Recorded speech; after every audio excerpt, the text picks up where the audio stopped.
السلام علیکم ورحمۃ اللہ وبرکاتہ. امید کرتی ہوں سب خیریت سے ہوں گے. اچھا، ہم لوگ فتح مکہ پر جو نجی ہاشمی صاحبہ کی ایکسپلینیشن ہے وہ سن رہے تھے، تو وہ دیکھیں تھوڑی سی میرے ہاتھ سے رہ گئی ہے، پھر ہم لوگ ریڈنگ کنٹینیو کریں گے، اور جہاں پہ اسی طرح کوئی مشکل ہوگی تو پھر ہم ان کی ایکسپلینیشن سن لیا کریں گے. میں پلے کر دیتی ہوں. یہ تھوڑی سی نا اس آڈیو کی آواز کم ہے، تو آپ لوگ پلیز اگر ایئر فونس اپنے لے آئیں اور وہ لگا لیں نا کانوں میں تو تھوڑا کلیئر آئے گی آواز، ورنہ تھوڑی سلو ہے اس کی آواز اس آڈیو. میں پلے کرتی ہوں.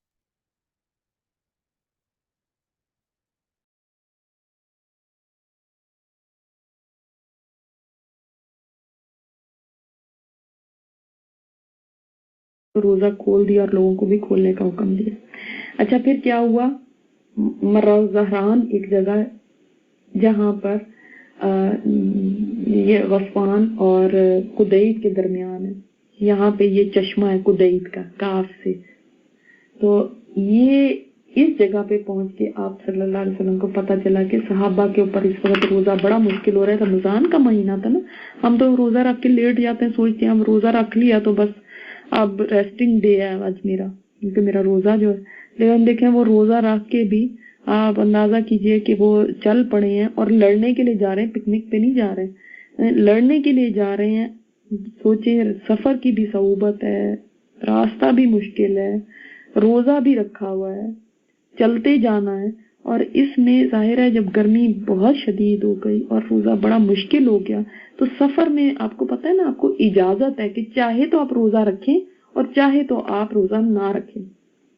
یا اگر مشکل ہو جائے تو روزہ توڑ بھی سکتے ہیں. تو آپ صلی اللہ علیہ وسلم نے یہاں پہ روزہ توڑ دیا تھا اور لوگوں کو بھی توڑنے کا حکم دیا. اس کے لیے نبی صلی اللہ علیہ وسلم نے روایات میں آتا ہے کہ آپ صلی اللہ علیہ وسلم نے پانی منگوایا تھا اور سب کے سامنے آپ صلی اللہ علیہ وسلم نے پانی پیا تاکہ لوگوں کو پتہ چل جائے، بلند کر کے نا، لوگوں کو دکھا کے کہ آپ صلی اللہ علیہ وسلم اپنا روزہ کھول رہے ہیں یعنی توڑ رہے ہیں.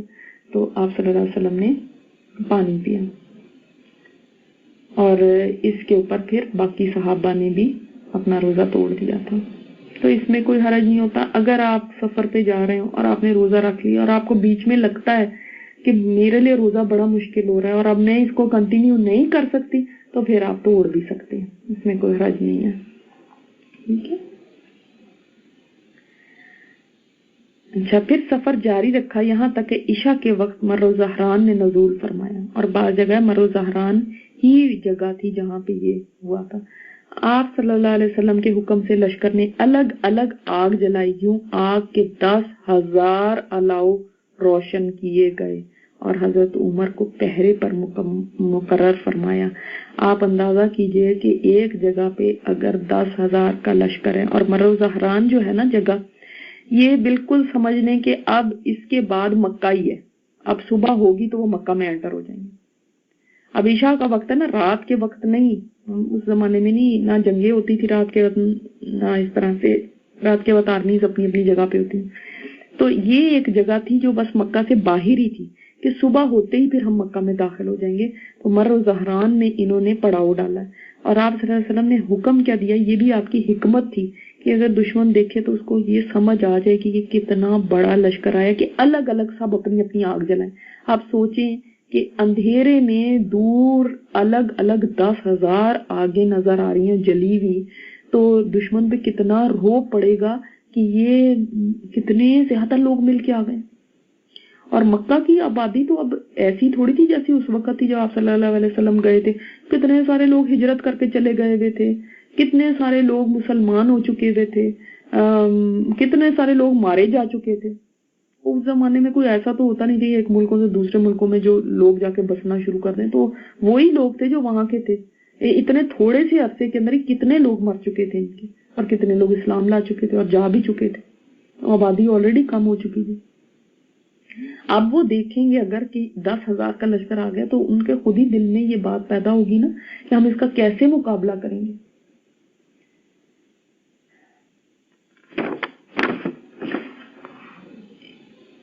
ادھر ابو سفیان خوف اور اندیشے کی عالم میں نکلا. اب یہ ابو سفیان کون سا ہے؟ ابو سفیان بن حرب یہ پتہ چلتا ہے کہ حضرت عباس جو تھے نا، اب ابھی وہ یعنی ابھی تو کچھ ایک دن پہلے ہی تو یا چند دن پہلے ہی تو وہ مکہ سے نکلے تھے اور تھوڑے دن پہلے ہی اپنے اسلام کو ڈکلیئر کیا تھا، اس سے پہلے تو انہی کے ساتھ تھے.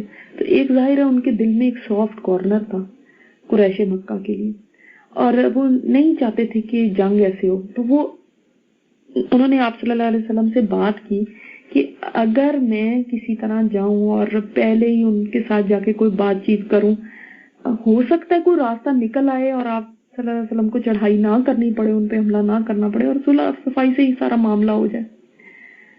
اب کیونکہ قریش کو تو نہیں پتا نا کہ یہ بھی اسلام لا چکے ہیں، تو آپ صلی اللہ علیہ وسلم نے اجازت دے دی اور اپنا خچر بھی ان کو دے دیا. اب یہ نکلے ہیں اور قریش کی طرف جا رہے ہیں، اور ان کا سوچ رہے یہ ہے کہ راستے میں کوئی آدمی مل جائے، کوئی لکڑہارا مل جائے تو قریش کے پاس خبر بھیج دوں تاکہ وہ مکے میں رسول اللہ صلی اللہ علیہ وسلم کے داخل ہونے سے پہلے آپ کے پاس حاضر ہو کے تو امان وغیرہ طلب کر لیں، امان لے لیں، اور ان کو نہیں کوئی خون خرابہ نہ ہو. اب ادھر سے جا رہے ہیں، ادھر ابو سفیان جو ہے نا وہ اس کو نہیں پتا کہ یہ اب پہنچ گئے. اب یہ تو خبریں تھیں کہ بھئی ہاں آپ صلی اللہ علیہ وسلم لشکر لے کے نکل چکے ہیں، لیکن یہ تو نہیں ان کو پتا کہ کب پہنچ رہے ہیں یا کتنا بڑا لشکر ہے یا کیا ہے. اب اسے کچھ نہیں پتا. اس کے ساتھ حکیم بن حزام. حکیم بن حزام کون تھے؟ یاد ہے آپ لوگوں کو؟ حکیم بن حزام نام سنا ہے آپ نے؟ حکیم بن حزام جو تھے نا حضرت، اچھا میں آپ کو نہیں بتاؤں گی، اب آپ بک میں دیکھیے گا خود، نیکسٹ ٹائم جو یاد کرائے گا میں نے پوچھنا ہے آپ سے یعنی حکیم بن حزام کون تھے. بک میں ڈھونڈ کے ان کا نام ہے، بک میں ڈھونڈ کے دیکھیے گا. خدیجہ رضی اللہ عنہ کے بھائی نہیں تھے، نہیں بھائی نہیں تھے، آپ قریب پہنچ گئی ہیں لیکن بھائی نہیں تھے، وہ کزن بھی نہیں تھے. حکیم بن حزام جو تھے نا حضرت خدیجہ ان کی پھپھی تھی. یاد ہے آپ کو جب گھاٹی میں تھے وہ لوگ محصور تھے شیب ابی طالب میں، تو یہ کھانا لے کے جاتے تھے اور ایسے ہیلپ کرنے کی کوشش کرتے تھے. تو یہ ابھی تک دیکھیں یعنی ابھی غیر مسلم ہی ہے. اور بدیل بن ورقہ بھی تھے. آگ دیکھی تو کہنے لگے آج جیسی آگ اور لشکر تو میں نے دیکھا ہی نہیں. بدیل نے کہا یہ خزاع ہیں. بنو خزاع جو تھے ہمیں پتا ہے کہ بھئی انہوں نے یہ سوچا کہ بنو خزاع آئے ہیں، ان کو پتا چل گیا ہوگا کہ مسلمان ہم پہ حملہ کرنے والے ہیں تو شاید یہ ہمیں ہماری ہیلپ کرنے آ گئے ہیں یا کیا ہے.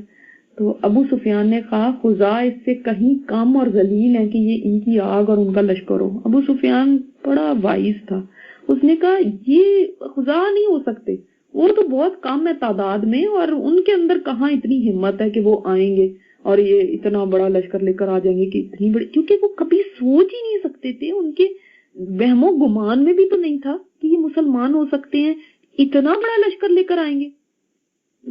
اگر وہ مسلمان سوچتے بھی تو ان کو یہ نہیں تھا کہ اتنی بڑی تعداد میں ہو سکتے. اب یہ باتیں وہ سامنے سے آ رہے ہیں اور وہ اس پہ ڈسکشن کر رہے ہیں کہ یہ کون لوگ ہیں، یہ کہاں، ظاہر ہے وہاں سے تقریباً 20 کلومیٹر پہ یہ جگہ ہے، ٹھیک ہے، مرو زہران. تو یہاں سے یہ ظاہر ہے مکہ سے یہاں سے اب کھڑے ہو کے باہر دیکھیں گے تو وہ ان کو نظر آئے گا کہ کتنی اونچی جگہ پہ کھڑے ہوں گے تو دیکھے گا سامنے. اب وہاں سے حضرت عباس آ رہے ہیں. ابو سفیان دربار نبوت میں اس وقت حضرت عباس رضی اللہ تعالیٰ عنہ نبی صلی اللہ علیہ وسلم کے خچر پر چکر لگا رہے تھے. آواز سنی تو پہچان گئے اور کہا ابو حنزلہ. ابو حنزلہ کس کی کنیت ہے؟ ابو سفیان کی. حنزلہ ابو سفیان کے بڑے بیٹے کا نام ہے. تو اس نے کہا ابو الفضل. ابو الفضل، آپ ام الفضل کو جانتے ہیں؟ حضرت عباس کی بیوی ام الفضل کہلاتی ہے. تو ابو الفضل فضل جو تھے وہ حضرت عباس کے بڑے بیٹے تھے. کہا ہاں. اس نے کہا کیا بات ہے، میرے ماں باپ تجھ پر قربان. یعنی کس نے کہا؟ ابو سفیان نے. حضرت عباس نے کہا یہ رسول اللہ صلی اللہ علیہ وسلم ہے لشکر سمیت، ہائے قریش کی تباہی ہے واللہ. اب حضرت عباس نے یہ ڈسکلوز کیا کہ یہ تو نبی صلی اللہ علیہ وسلم ہے اور اب تو قریش کی تباہی، اب قریش نہیں بچیں گے بس. اب ظاہری بات ہے یہ اتنا بڑا لشکر دیکھ کر اور یہ ایسے